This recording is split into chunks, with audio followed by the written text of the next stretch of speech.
তো হ্যালো বন্ধুরা, তোমরা কেমন আছো? আশা করছি ভালো আছো, আর আমি আছি মোটামুটি। যাই হোক, আজকের ভিডিওটা স্টার্ট করছি বড়দের প্রণাম জানিয়ে আর ছোটোদের অনেক ভালোবাসা জানিয়ে। এখানে দেখো, প্রত্যেক দিন সকালের মতো আমি ঘুম থেকে উঠে গেছি। ঘুম থেকে ওঠার পর প্রত্যেকটা বাড়িতে একটা আশিবাসি বলে কাজ থাকে, সেগুলো আমি করে নিয়েছি।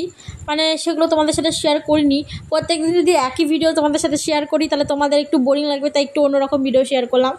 তো আমরা সকালে ফাস্টফুডটা কম খাই, ওই জন্য সকালে উঠে আমরা মানে 10টার যেটা খাবার সেটা আমি একটু মানে মানে সব সবজি টবজি দিয়ে একটু কিছু করার চেষ্টা করি। যাই হোক, আমি সকালে উঠে প্রথমে আমি মানে যেগুলো খাবো 10টার দিকে সেগুলো তৈরি করে নিচ্ছি, মানে সেগুলো কেটে নিচ্ছি, সেগুলো দিয়ে তৈরি করব। যাই হোক, তোমরা ভিডিওটা স্কিপ না করে দেখতে থাকো। তোমরা আমার মুখটা দেখে বুঝতেই পারছো আমার কিছু একটা হয়েছে, মানে কিছু না, আমার একটু শরীরটা ভালো লাগছে না, তাই জন্য আমার মুখটা অফ। তো সকালে উঠে আমি দেখো কাজ করতে লেগে গেছি। মানে কাজ তো কারোর জন্য থেমে থাকে না, কাজ তো করতে হবে, তাই সকালে উঠে দেখো আমি কাজ করতে লেগে গেছি। তোমরা ভাবছো আমি শুধু বক বক করে যাচ্ছি, কিন্তু না, দেখো আমি বক বক করতে করতে কতগুলো কাজ করে ফেললাম। প্রথমে দেখো আমি পটলটা ঝুড়ি ঝুড়ি করে নিলাম, তারপরে কোয়াশটা ঝুড়ি করে নিলাম, তারপরে দেখো আলুটা ঝুড়ি করে নিলাম।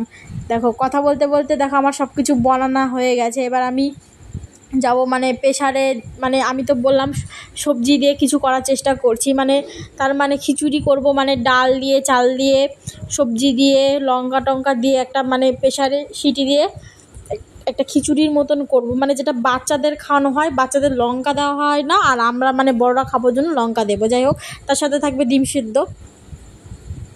খিচুড়িতে সবসময় ডাল আর চালের পরিমাণটা ঠিকঠাক রাখতে হবে, হয়তো চাল বেশি দিলাম ডাল কম দিলাম, তাহলে কিন্তু খিচুড়ি খেতে একদম ভালো লাগবে না। তুমি দেখো যতটা পারবে ডালটা একটু বেশি দেওয়ার চেষ্টা করবে আর চালটা কম দেওয়ার চেষ্টা করবে, দেখবে সেই খিচুড়িটা খেতে ভালো লাগবে।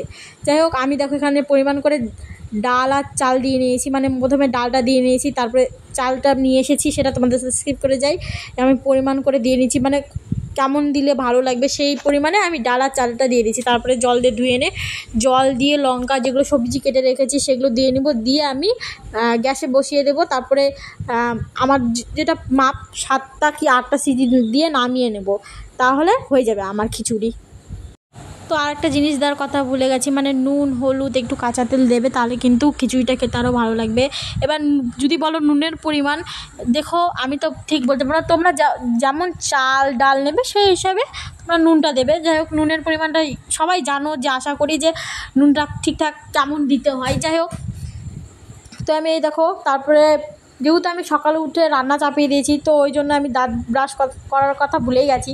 তারপর দেখো আমি দাঁত ব্রাশ করে নিচ্ছি, করে নিয়ে দেখো কলের কাছে চলে এসেছি মুখ ধুতে। তারপর কলের কাছ থেকে দেখো মুখ চোখ ধুয়ে হাত পা ধুয়ে তারপরে আমি যাব ঘরে গিয়ে মানে মুখ টোকগুলো গামছা দিয়ে মুছে নেব।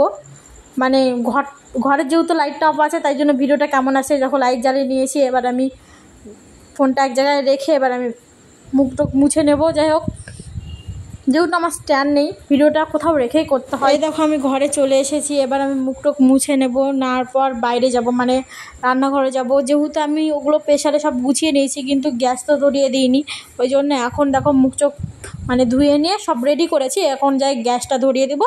তারপর 8টা সিটি দেওয়ার পর নামিয়ে নেব। তারপর আবার দুপুরের খাবার রেডি করব, মানে যেগুলো দুপুরে খাবে, মানে আমরা তো যেহেতু 10টায় একটা খাবার খাই, আবার দুপুরে আবার খাই, মানে সবারই সেটা হয়। ওই জন্য মানে সকালে আমরা খাবারটা একটু হালকাই করি, মানে বললাম তো আমরা ফাস্টফুডটা কম খাই, মানে ফাস্টফুডটা খাওয়ার কম চেষ্টা করি। ভিডিওটা করেছি শনিবারে আর এডিটে বসেছি সোমবারে, ছাড়তে হয়তো মঙ্গলবারে। তো আজকের ভিডিওটা কেমন লাগলো অবশ্যই তোমরা কমেন্টে জানাবে, তার সাথে লাইক করবে। তো আবারও দেখা হবে নেক্সট ভিডিওর সঙ্গে। সবাই ভালো থাকবে, টাটা বন্ধুরা।